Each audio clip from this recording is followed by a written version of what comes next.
Itinerante. Ventos que levam ao norte.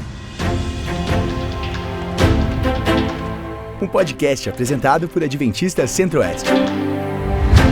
Seja muito bem-vindo a mais um episódio do nosso podcast Itinerante, Ventos que levam ao norte. E eu sempre digo que esse nome dá uma ideia de movimento, de evolução, de uma constante caminhada. A gente tem que chegar em algum lugar, tem que aprender alguma coisa.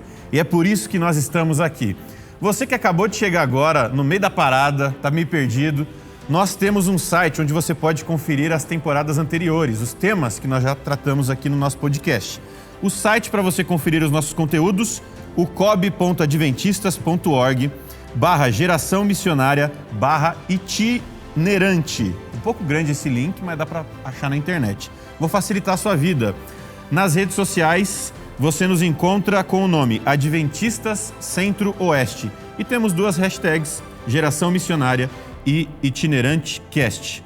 Eu falei de hashtag, já vou apresentar uma convidada que tem tudo a ver com internet, que é a Dani. Né, Dani? Oi, gente, tudo bom? Seja muito bem-vinda ao nosso podcast. Obrigada. Que bom que você está aqui. E fique à vontade para contribuir com o seu conteúdo, com as suas ideias, porque o tema hoje está bom. Ok, pode deixar. Eu falei que você tem tudo a ver com internet aí. Como que é? Você tem... Então, eu sou fotógrafa e trabalho muito dentro do Instagram. Então, é por isso que... Sua plataforma de trabalho é o Instagram? É o Instagram. Tem o site, tem Facebook e tal, mas o Instagram é o mais forte. E qual que é o seu @Daniele com 2 LZ, Rossi Photography, que é fotografia em inglês. Tá quase maior que o link do nosso site. Quase, aqui. Exatamente. Mas em todos os lugares é esse nome, então é facinho. Então achou, curtiu Exatamente, e seguiu. exatamente. Beleza. Pastor Bob está aqui também, pastor. Estamos continuando a temporada. É a nossa terceira semana neste assunto, né, de pequenos grupos. É um prazer ter o senhor mais uma vez nessa semana. A alegria é toda nossa voltar aqui, né, depois aí de um tempo, para a gente seguir nesse assunto tão empolgante, tão gostoso para a igreja e atual, né? Eu falei pastor Bob, mas tem que apresentar o nome, assim, toda a formalidade. Pastor Manuel Nunes, líderes de pequenos grupos aqui da UCOB, mas para os mais íntimos, sim, como nós aqui, pastor Bob. Tranquilo, é isso aí. Estou aqui com a professora Débora Ogalha também. Ela é líder do Ministério da Mulher, da Criança, Adolescente. Está gerenciando e organizando toda essa galera aqui para o COB, né? Que é o Centro-Oeste do Brasil. Muito trabalho, muita atividade. Obrigado por você ter separado esse tempinho para estar com a gente. Obrigada eu pela oportunidade. Muito bom estar aqui. Valeu, professora. E eu estou com o pastor Dudu, o pastor Eduardo Batista, ele que é líder jovem da União Leste Brasileira. É a igreja onde ela administra o estado da Bahia e Sergipe. É ali a sede administrativa para esses dois estados. Pastor Dudu, seja muito bem-vindo e fique à vontade para participar com a gente também. Obrigado, Guilherme. Obrigado pela apresentação. E é um prazer, uma honra para mim estar no meio desse grupo aí tão seleto aí, ó. Já estou garantido com uma fotografia top para mim, da Riva aí, tenho certeza. Dani, já tem o próximo trabalho. Fica a dica, eu vou para qualquer lugar. Quem tiver qualquer dúvida aí, é só perguntar, não para mim, pergunta pro pastor Bob, que vai dar tudo certo, ele tem todas as respostas. E para mim é uma honra ter sido convidado para participar aí. Um grande abraço para todo mundo que está aí conectado com a gente. Valeu mesmo pelo convite. Tamo junto. Valeu, pastor Dudu. Para você que está acompanhando o nosso conteúdo, não se perca. Nós estamos num tema falando sobre pequenos grupos. Esse tema se divide em 4 episódios. O episódio de hoje vai falar sobre a união dos marinheiros, o poder dos relacionamentos no cumprimento da missão.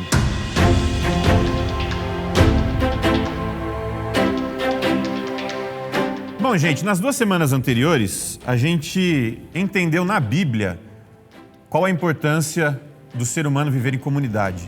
Deus é um Deus de comunhão. Desde a criação, desde o início do mundo, Ele já nos convida a compartilhar a experiência da vida com outras pessoas.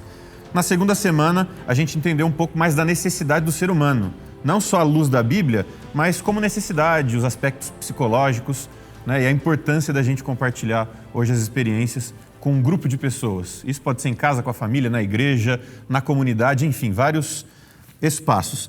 Hoje a gente vai entender um pouco mais sobre a missão dentro dessa comunidade.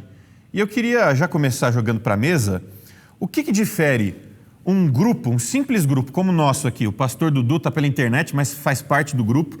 O que transforma esse grupo de pessoas como o nosso em uma comunidade missionária? Tem um elemento, ou são vários elementos que transformam um grupo simples de pessoas em um grupo que tem uma missão? Tem muita, pode falar. Você vê que a empolgação aqui, a vontade de falar é muito, que o tema é empolgante realmente, né? Sim. Eu acho que o grande diferencial de uma comunidade qualquer para a comunidade transformadora, né, para o pequeno grupo, enfim, como comunidade, é justamente esse propósito, a missão, né? É a missão. E eu tomo como referência Jesus, né? Se voltarmos ali no começo, quando Cristo começa o seu ministério, ele começa por aí. Então, pode-se dizer que o grande plano mestre de Jesus de evangelismo começa com a formação de uma comunidade. Começa com a formação de uma comunidade como base estratégica, né, para alcançar o mundo, né? Já está no próprio nome, uma comunidade missionária tem uma missão. Eu gostei de uma palavra que a Dani usou aqui no off do programa. Intencionalidade? Intencionalidade. Dani, o que você entende por essa palavra? Então, na verdade, eu passo a minha vida pensando nessa palavra. Tipo, pra gente não ficar vivendo no play, você dá o play na sua vida e vai. Quando você vê lá na frente, nossa, por que eu fiz tal coisa? Por que eu deixei de tal coisa e tal? Então, assim, num grupo missionário, se você parar, pensar, analisar e a partir disso tomar suas decisões intencionalmente, vai dar propósito para tudo que você vai fazer daqui para frente. Então, mais ou menos assim, um grupo missionário, uma comunidade missionária não está naquele piloto automático. Exato. Tem uma intenção, tem um objetivo. Exatamente. Porque você sabe que se no piloto automático, a gente vai se reunir sempre, porque a gente gosta disso, faz parte da nossa vida, ter amigos, né? Então, não precisa de muito motivo para você reunir um monte de gente em volta, sei lá, de qualquer coisa, de comer, né? De um filme, de qualquer outra coisa, de um entretenimento, que vai ser legal. Sim. Então, o entretenimento pelo entretenimento não faz de uma comunidade transformadora, né? Ou uma comunidade evangélica, missionária. E a gente não pode, inclusive, se esquecer desse propósito, dessa intencionalidade, né? Quando nós olhamos para o mundo em que nós estamos vivendo, quando nós vamos para a palavra de Deus, para a Bíblia, quando a gente pensa no contexto de que Jesus está voltando, né? E a gente também relembra por que nós estamos aqui, nós vamos sempre pensar estrategicamente, né? A gente vai ver que nós não existimos como comunidade simplesmente pelo relacionamento. E hoje em dia, né? A Débora estava falando, é muito fácil, a gente se junta por qualquer coisa, mas hoje em dia a gente também fica sozinho por qualquer coisa. E se a gente não tiver intencionalidade dessa urgência da volta de Jesus e que vai acontecer e a gente não vai fazer parte, a gente fica assistindo Netflix com pipoca, sozinho em casa e acabou. Não vai... Pois é. E aí, em nome desse propósito, a gente sai da zona de conforto, a gente deixa a preguiça de lado, né, para ficar junto. Porque, por exemplo, as pessoas hoje, eu vou trazer um monte de gente aqui em casa, se a gente pensar num pequeno grupo. Não, vão sujar minha casa, vão estragar meu sofá, pisar no meu tapete, depois vou ter que mandar lavar. Essas coisas, elas ficam tão pequenas perto do grande propósito que você tem, né, quando você reúne as pessoas, seja na sua casa, que muitas vezes a casa da gente é um ambiente onde você consegue promover melhor essa intimidade, esse relacionamento, né? Professora, eu queria colocar aqui também na conversa o Dudu. Dudu, você está na Bahia, você está um pouquinho longe da gente, mas você está pertinho, cara. Você está parecendo um quadro aqui no nosso estúdio. Você está numa tela bonita aqui, cara. Distante na geografia, mas perto do coração. Pastor, eu queria entender um elemento. A gente falou aqui da importância da missão para a comunidade. Eu queria inverter a pergunta. Qual que é a importância da comunidade para a missão? A missão ela deve acontecer. Mas por que a gente tem que entender que ela precisa acontecer também em grupo, em comunidade? Por que precisamos compartilhar isso com as pessoas?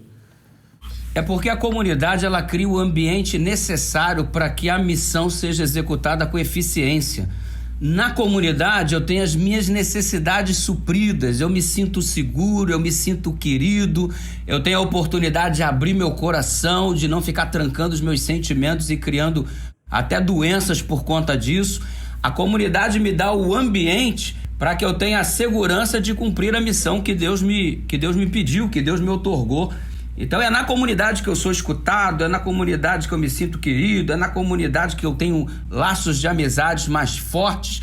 E isso cria toda a estrutura necessária para que eu seja um missionário eficiente.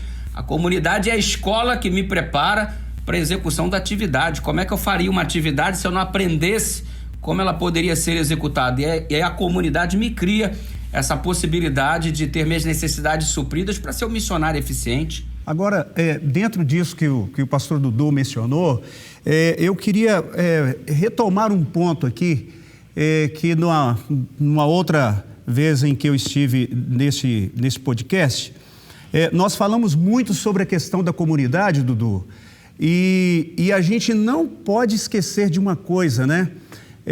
A comunidade, para você viver comunidade, e quando eu falo comunidade, eu estou falando de um grupo de pessoas que tem relacionamentos autênticos, que se importa uns com os outros, e esse relacionamento com esse grupo, ele é sobretudo transformador por conta da presença de Cristo, que é o centro dela. Então veja, como é possível viver comunidade? A gente não consegue viver comunidade num grupo grande. Muito grande. Né? A gente tem aí as nossas igrejas, igreja de todo tamanho, né? De 100, de 200, de 300, de 1.000 membros, de mais de 1.000 membros, enfim. Agora, é possível viver comunidade num grande grupo desse? Eu diria que não, é impossível, é impossível. Quando é que a gente consegue ter intimidade? Quando, mesmo fazendo parte de um grande grupo, como é uma igreja local, enfim, mesmo nesse grande grupo, eu sou parte de um grupo menor, onde tem pessoas que estão mais próximo de mim, onde eu cuido e sou cuidado. Onde acontece isso que o pastor Dudu mencionou aqui, que é onde eu consigo ter segurança, onde as pessoas sabem o meu nome, onde eu tenho as minhas necessidades sendo supridas. E tem uma coisa muito, muito importante. Como igreja, a gente corre um risco sério de fazer comunidade, de fazer grupos, pra gente ficar dentro. Panelinha. Isso, e pra gente ser protegido. Então, é muito comum os pais falarem, tô feliz porque meu filho tá com o povo da igreja. Claro, eu também fico muito feliz quando as minhas filhas estão com as pessoas da igreja. Mas a gente pensa em criar grupos para se manter, né? Então meu filho fez amizade na igreja, eu fiz amizade com o pessoal da igreja e agora a gente se encontra com frequência. Só que não é só isso. E não pode ser só isso, né? Então a gente não cria comunidades e pequenos grupos, vamos dizer assim, para a gente poder ter um motivo para ficar dentro da igreja. Não é isso. É para a gente trazer mais gente para esse convívio. É essa comunidade que tem a ideia, a intenção, claro, e o propósito de convidar mais pessoas para virem fazer parte da nossa alegria, para repartir com a gente o pão. Porque se eu vou alcançar alguém lá fora, eu vou falar, vem numa reunião minha. A gente tem uma reunião lá em casa ou na casa do amigo, a gente faz toda sexta-feira à noite. Vem cá. Se a gente é um grupo fechado, que não quer que ninguém entre nesse grupo, aí não é comunidade evangélica, não é pequeno grupo. Ele tem que ser para acolher, para receber. Ele tem que estar atento a quem chega, a quem está em volta. Eu tenho que trazer meus amigos para cá. Você sabe, Débora, você falando aí para uma reunião, ultimamente no meu pequeno grupo, eu tenho até evitado esse termo da nossa reunião, porque a reunião dá uma ideia assim de algo fechado, formal, né? Para decisão de coisas, etc. e tal. Eu gosto muito de usar o termo encontro, né? Nós temos o nosso encontro, porque isso tem a ver com relacionamentos, né? Acima de tudo. Eu queria jogar mais uma vez para o pastor Dudu. Pastor, a gente ouviu aqui o pastor Bob dizendo que não é nas grandes multidões que uma missão, uma intencionalidade se desenvolve de uma maneira saudável. É nas pequenas reuniões, nos pequenos grupos, nessa intimidade de um pequeno grupo, né? O pastor Dudu trabalha com jovens aí na Bahia e também no Sergipe. Jovem gosta de grandes eventos, de estar cercado de pessoas, seguidores na internet. A Dani está aqui, a gente está sempre almejando mais seguidores, mais número. Não é meio antagônico essa afirmação? Por que eu devo me reunir? Parece contraditória, né?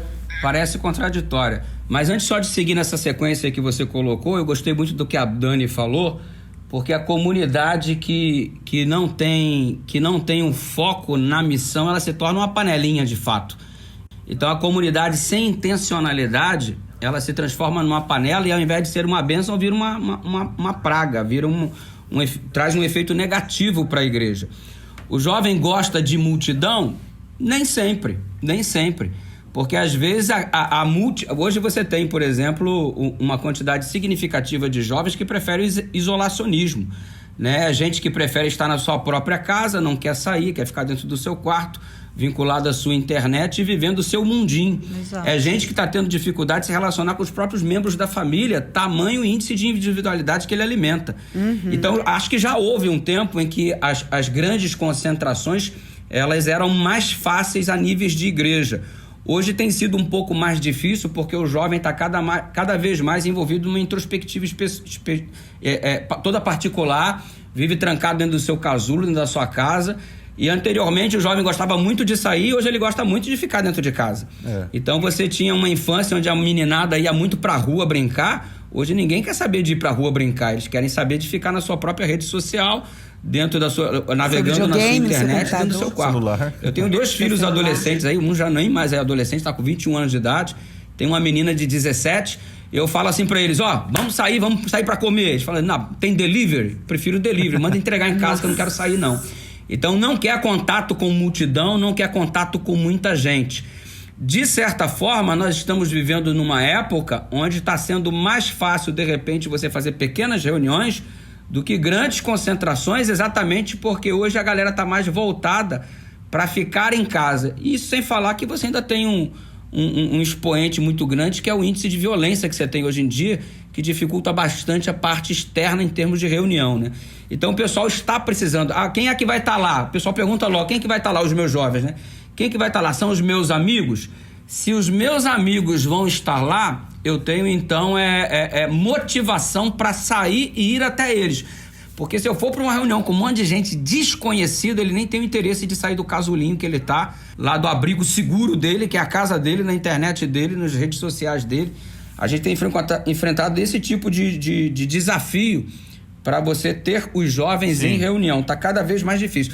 E então, para as grandes reuniões, eles só vão se o pequeno grupo dele for. Se a galerinha dele estiver indo junto com ele. Porque sozinho também ele não tem interesse de ir, não. E talvez a gente tá com um desafio agora de Acamp já aí para reunir 10 mil jovens. Quando é que eles vão? Eles vão se o pessoal dele for, porque sozinho ele não vai. Ele só vai se a comunidade dele estiver, se a célula dele estiver lá para fazer parte, o pequeno grupo dele estiver. A gente chama aqui o nosso pequeno grupo de Base Life, é BA de Bahia, SE de Sergipe. Life, a vida do baiano e do sergipano em comunidade. Então a gente tem a base. Qual que é a nossa base? É o nosso grupinho de jovens. Eles só vão pro Acamp já, eles só vão pra grande reunião se a galerinha deles forem, porque sozinho ele não vai. Então é o princípio que o pouco se torna muito, né? O pouco, exatamente. O pequeno grupo, ele fortalece a comunidade como um todo, né? Mas a gente busca alcançar o diferente também. A missão me leva a conhecer pessoas, a alcançar quem está longe. Mas o grupo, ele é de amigos, é de pessoas com essa intimidade. E aí, mais um paradoxo para a gente discutir aqui na nossa mesa. Não estou entendendo muito bem isso daí. A missão me leva a sair do conforto, mas o pequeno grupo me traz o conforto. Muito bem. Guilherme, eu retomo uma coisa que nós conversamos aqui numa das temporadas passadas. A questão do método de Cristo, né? O método de Cristo. Se nós formos observar como é que Jesus fez, ele reuniu 12, a Bíblia diz que ele chamou 12, chamou os que ele quis. Né? Então, quem eram os 12? Quem eram os indivíduos que passou a fazer parte da comunidade de Jesus? Você vê que eles eram totalmente diferentes de personalidade, de temperamentos. Você tem os perfis mais variados na pequena comunidade de Jesus, dos 12, né? E o que acontece nessa comunidade? Eles são quando começam a andar com Cristo, e no final do ministério terrestre, que visível de Cristo, eles são transformados, eles são outros. Totalmente diferentes do que começaram. São outros, exatamente. E Ellen White, quando fala sobre esse método de Cristo no livro Ciência do Bom Viver, página 143, ela fala que Jesus se misturava com as pessoas desejando-lhes seu bem. Depois diz que demonstrava simpatia por elas, ministrava suas necessidades, ganhava confiança delas e convidava-as a segui-lo. Se nós observarmos, Jesus aplicou esse método no convívio com os 12. Sim, sim. E é interessante de saber também que a panelinha de Jesus era bem aberta. Não tinha tampa. Não tinha tampa. Então, assim, ele pegou os 12 inicialmente, mas a Bíblia fala que depois várias outras pessoas seguiam. E quando ele convidava para seguir, não eram os 12 mais, porque já eram mais pessoas. Sim. Mas seguiam. Homens, mulheres. Eu gostei da panela sem tampa aí, senti firmeza. Panela sem tampa, eu acho que foi lindo isso aí. É como se o pequeno diante grupo... disso daí, eu gostei do paradoxo que você colocou, Guilherme, falando do conforto do pequeno grupo e do desconforto da multidão. Diante daquela colocação que eu fiz, é um aparente paradoxo. Eu gosto de pensar da seguinte forma. No conforto do pequeno grupo, você cria todo o processo necessário para o indivíduo ganhar estrutura para ir ao desconforto da multidão. Eu acho que as duas coisas são importantes. Um não anula o outro, um afirma o outro. Tem seu lugar, cada um. É no conforto do pequeno grupo que eu falo sobre a real felicidade. Qual é a real felicidade? Não é ter coisas, né? Muita gente acredita felicidade a possuir objetos. Quando eu comprar meu carro, eu vou ser feliz. Quando eu me formar, eu vou ser feliz. Quando eu me casar, eu vou ser feliz. Aí vai criando as boias como pontos de felicidade no processo da navegação da vida. No pequeno grupo, eu ensino que a felicidade, ela não é o chegar à boia, mas é o curtir a viagem. Não é obter coisas, mas é criar algumas coisas, como relacionamento, senso de pertencer. Por que eu sou feliz? Porque eu pertenço a alguém, alguém me pertence. Isso é independente se eu tenho carro, se eu viajo, se eu faço isso, se eu faço aquilo. Eu tenho a minha esposa, eu tenho os meus filhos e eles têm a mim. Relacionamento de pertencer. Isso me gera felicidade. E uma outra coisa que uma pesquisa americana revelou é que a felicidade, o sentido da vida, ela está vinculada a uma missão. Se você não tem uma missão, você não descobre o sentido da vida e, consequentemente, você não é feliz. Diga, prof. Então, essa missão, ela é trabalhada nesse pequeno grupo. Sim. Essa missão, ela é construída, essa consciência, dentro de um... Jesus trabalhou essa missão dentro dos discípulos para que eles fossem, então, adiante para alcançar essas pessoas. Ou seja, é uma espécie de QG de treinamento que você ganha o indivíduo, insere ele no QG de treinamento e ele é treinado e ele vai trazer mais um, e ele é treinado e vai trazer mais um, e assim sucessivamente. É o do conforto para o desconforto, porque as duas coisas são necessárias. Sim. Eu tenho que ir na zona de desconforto onde as pessoas estão, mas eu sou preparado dentro de uma zona de conforto que é o meu QG, que é o meu pequeno grupo. Muito bem. Ali eu descubro que o sentido da vida está em ter uma missão. Todos os grandes homens de Deus foram felizes sem ter grandes coisas significativas, muito pelo contrário. Mas tendo uma missão. Eles deixaram palácios como Moisés deixou, mas eles tinham uma missão. E isso gerava felicidade neles, o cumprimento da missão. Porque é muito simples. Quando eu trabalho por você, para salvar você, para ajudar você, eu sou o maior beneficiado. Eu esqueço dos meus problemas porque eu estou ajudando você nos seus. Já existem terapias hoje em dia de indivíduos que vão para um hospital de câncer em estado terminal, os pacientes em estado terminal, e eu começo a ajudar tanto o indivíduo que sente dor que eu esqueço da minha própria dor. Ou seja, Deus me deu uma missão para que eu fosse feliz, porque ao ajudar as outras pessoas, eu descobri o sentido da vida e, consequentemente, eu sou feliz. Eu nem mais sinto depressão porque eu consigo ajudar alguém que tem uma situação pior do que a minha. Ai, falhou. É bom que deu mais espaço pra gente aqui. Não, o que eu ia dizer é o seguinte, o adolescente mesmo, pensando aqui, né, até no meu trabalho. Feliz e descobrir o sentido da vida. A partir dali, eu saio exatamente para ser feliz, para alcançar as pessoas. Mas tem muito adolescente com depressão, se cortando e querendo perder a vida, né, tirar a própria vida, porque não tem propósito na vida, porque não sente que pertence a alguém em algum lugar. E aí eu fico pensando, gente, para Deus todo mundo é útil. Deus não tem como descartar ninguém. Qualquer um que chegar diante de Deus e se colocar à disposição de Deus tem trabalho para ele, tem importância para ele, tem utilidade para ele. E a gente descobre isso dentro de uma pequena comunidade, porque realmente quando você está na igreja grande, não tem como conhecer todo mundo, notar a falta de todo mundo. E a gente precisa, né? A gente precisa dessa coisa de saber que sentiram minha falta é importante, o ser humano precisa disso. Eu queria ouvir um pouco da Dani, antes do pastor Bob. Você tem um pequeno grupo, né? Você sabe o que é viver em comunidade com poucas pessoas, porque você participa de um ministério. Diz pra gente aí como é que é essa questão com seus amigos. Desde que eu cheguei aqui em Brasília, eu participo do Reino de Amigos. E é assim, quando eu entrei, eu já falei pra eles que isso me salvou aqui em Brasília. Porque a gente mudou pra cá e eu não conhecia, assim, conhecia... A gente que você fala, você e seu esposo. É meu marido, exato. Manda um beijo pra ele, deve estar te assistindo agora. Ai, amor, beijo. ai, que vergonha. Ok. Aí, me chamaram pra gente participar desse pequeno grupo e ele é todo diferentão. Se na sua cidade tem e alguém te chamar, só vai, porque é muito legal. Eu não vou dar spoiler, óbvio. Então, assim, se tem, só vai. Mas, assim, no início, algumas vezes eles perguntavam, e aí, como que é, como que tá? Eu sou adventista desde que eu nasci, nunca saí da igreja e eu vivi uma coisa nova e um acolhimento gigantesco que eu nunca tinha vivido antes em outros modelos de pequeno grupo ou até dentro da igreja. Foi muito maravilhoso. E o ponto mais forte desse tipo de pequeno grupo, que é o Reino de Amigos, é você continuar propagar isso para outras pessoas. Então a gente vai multiplicando. Tem começo, meio e fim. É tudo. É muito, muito legal mesmo. E é o que me deu base aqui. Porque eu não conhecia pessoas, mas eu não tinha relacionamento.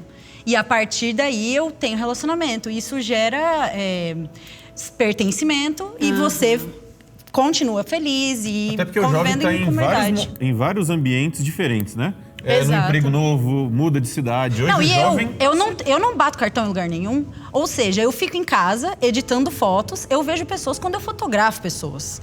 Meu trabalho é home office. Então, assim, eu sou super sociável, eu adoro falar com pessoas. Quando eu cheguei em Brasília, eu não tinha pessoas. E aí, sexta-feira era o dia das pessoas. Ai, que legal, vamos ter pessoas. Sexta e sábado, né? Então, eu ficava muito dentro de casa. Hoje em dia, eu tenho relacionamento para além da igreja, para além do pequeno grupo, para sair com a minha nova amiga que eu fiz. Então, tem missão envolvida, é o principal, mas também dá relacionamento para além disso, para você no seu dia a dia, que é sensacional para mim, me alimentou pra caramba. A gente vive num tempo desse isolamento, né? Desse isolamento. Você sabe que hoje eu estava pensando num texto bíblico, eu estava pensando no livro de Romanos, no capítulo 12, quando o apóstolo Paulo, ali no verso 1, ele diz: rogo-vos, pois, irmãos, pelas misericórdias de Deus, que apresenteis o vosso corpo por sacrifício vivo, santo e agradável a Deus, que é o vosso culto racional. Aí o verso 2, que eu quero chamar a atenção: e não vos conformeis com este século, mas transformai-vos pela renovação da vossa mente, para que experimenteis qual seja a boa, agradável e perfeita vontade de Deus.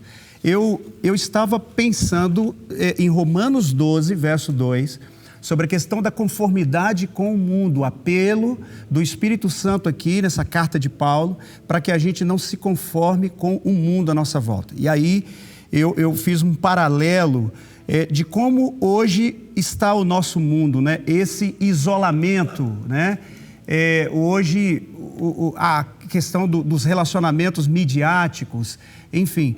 Então, esse padrão de isolamento, de afastamento das pessoas, embora a gente tenta se conectar e nós nos conectamos por meio das redes sociais, enfim, volto a dizer, não estou fazendo apologia a elas de maneira nenhuma, mas, apesar disso, a gente nunca viu tanta gente só, tanta gente isolada, tanta gente cercada de gente, mas, ao mesmo tempo, sozinhas. Então, eu olho para Romanos 12, 2, para a gente não se conformar com esse mundo, aplicando a gente a dar aquilo que a gente tem de melhor, que é essa nossa relação com Deus, que nos transformou, essa nossa relação uns com os outros, que não deve ser por interesse, não deve ser porque uma intenção. Mas por ser intencional, porque tem propósito de transformação, enfim. Então, eu penso que Deus está, de certa maneira, nos movendo para fazer diferença nesse mundo de isolamento, sendo uma comunidade de fato e de verdade, aonde o perdido encontra um lugar, aonde as pessoas se descobrem ali que elas pertencem, né? Você que está ouvindo a gente, está vendo pelo YouTube, acompanhando o nosso conteúdo, está sendo desafiado a se unir com o seu grupo de amigos. Você com certeza tem alguns amigos ou faz parte de uma família e esse é um grupo que tem potencial para se tornar um grupo missionário, um grupo que tem a intenção de alcançar outras pessoas e assim crescer a nossa rede de amigos. Foi ótimo conversar com vocês. Foi maravilhoso. Acabou? Tá terminando mais um episódio, gente. Muito rápido, né? E semana que vem termina a temporada. Não acaba não, mano. Acaba não, mano. Pois é, pastor. Pastor, você tem que abrir um canal no YouTube, porque você gosta de falar e tem conteúdo. A gente precisa ter mais do Eu sigo, Tem eu um canal sigo. no YouTube, eu completei 74 mil lá, inscritos. Vai lá, varão. Se inscreva lá. Qual que é o seu canal, pastor? É PR Dudu Batista, mas eu sou adventista. Boa. Mas é isso, gente. Semana que vem tem Agora mais. o pastor fez essa colocação aí sobre o texto de Romanos, eu achei top demais o que o pastor falou. Só tem gente inteligente nessa mesa, eu tô me sentindo até um leão na cova dos Daniéis, irmão. Mas agora, é isso, gente. Agora é o seguinte. Oi, pastor, veja bem, termina. A gente Precisa terminar, hein, pastor? Tem 74 mil lá no YouTube, tem 100 mil no Instagram, no PR Dudu. Na hora que eu preciso, eu ligo pra quem? É verdade. Tem que ter um contato. Se eu quebrar com no meio do caminho o meu carro, pra quem que eu vou ligar? Pros meus 100 mil seguidores do Instagram, pros meus 74 mil do YouTube? É ilusão, mano. O pequeno grupo me oferece a condição que eu tenho de saber quem de verdade são os meus amigos. Com certeza. Com quem de você verdade eu pode contar. posso contar. A rede social, ela é muito legal para comunicação, para manter uma informação assim para uma multidão, é muito top. Mas os seus amigos de verdade, aquelas pessoas próximas a você, você só pode construir num ambiente de pequeno grupo. Eu não consigo pensar em alguém dos 100 mil seguidores do Instagram que eu tenho nesse momento, quem que eu poderia ligar. Agora, no meu pequeno grupo, eu sei perfeitamente quem eu posso ligar, com quem eu posso contar. É isso. Esse ambiente que eu tenho no pequeno grupo, cara, só podia ter brotado beijo no coração de Deus. Não tem outra explicação. É isso aí. Reflita e use a sua rede de amigos para fazer mais amigos e salvar pessoas.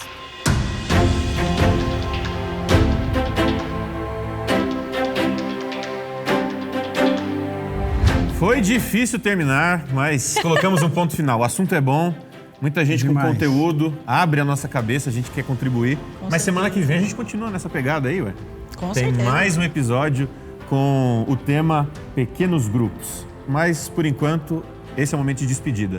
Aproveito para me despedir primeiro da Dani. Dani, foi um prazer ter você aqui. Prazer todo meu, gente. Continue agora com a gente acompanhando os próximos capítulos com aí certeza. pelas Muito plataformas obrigada, digitais. Valeu, Dani. Valeu. Pastor Bob, até semana que vem. Tranquilo. Nos encontramos novamente. Professora, semana que vem você volta, né? Com certeza. Tá Tamo bom. aí. Pastor Dudu, um abraço. Obrigado pela contribuição. Um abraço para os jovens da Bahia. Olha que bonito. Quadro. Tirou um print. Mas, para compensar o tanto que ele falou, agora a gente já deixa a despedida inclusa nas falas anteriores. Semana que vem tem mais, a gente espera por aqui. Até lá. Congelou bem ali.